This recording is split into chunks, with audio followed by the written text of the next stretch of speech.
My name is Chris Richardson, President, General Counsel of BDV Solutions. John, why don't you introduce yourself? Thank you, Chris. I'm John Basilisi. I'm the Executive Vice President and Head of Government Relations at BDV Solutions. Today, John, we're talking a little bit about the news that came out yesterday with the travel ban. Tell us a little bit about it. Sure thing, Chris. Yesterday, there were actually a couple of proclamations that were issued all around 8:30 p.m. Eastern Time here in the United States. One of them was the long-expected travel ban, which institutes a total ban on the entry of immigrants and non-immigrants from 12 countries, which include Afghanistan, Burma, Myanmar, Chad, Republic of the Congo, Equatorial Guinea, Eritrea, Haiti, Iran, Libya, Somalia, Sudan, and Yemen. And then there are partial entry restrictions that are being imposed upon 7 countries, which include Burundi, Cuba, Laos, Sierra Leone, Togo, Turkmenistan, and Venezuela. The complete total ban on the first 12, it covers all immigrant and non-immigrant visa classifications.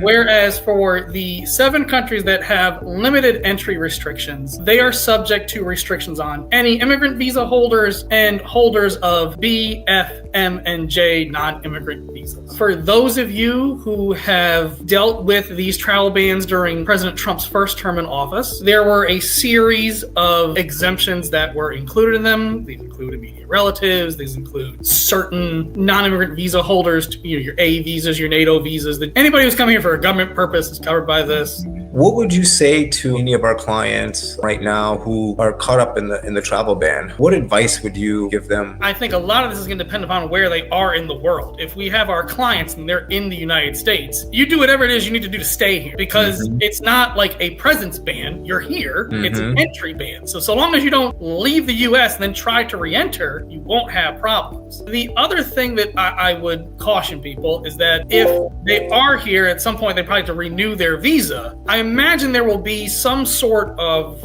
guidance that's forthcoming that will tell you how to, if you want to get a waiver or an exemption, how to apply for one and receive one. Let's say right now you are even from Yemen and you just applied for it. It doesn't mean you shouldn't apply. And if you're from one of these countries anyway, you probably would have to wait 4 years anyway. So it's conceivable that you could apply today still, get through the DOL process, get through the USCIS, but then at the end, it's the end of the 4th year of Trump's administration, and then some Democrat wins, boom, you got your green card, right? And so during the entire 4 years that you're banned, your case actually processed, and it wasn't until the end that you actually got your visa, just as the Trump administration is coming to an end. That's what people should be, I think, thinking about. Chris, I couldn't agree with you more. And if it's EB3 particularly, if you're looking for a permanent resident option, there's no time like the present, because it's going to take you a long time regardless. Yeah.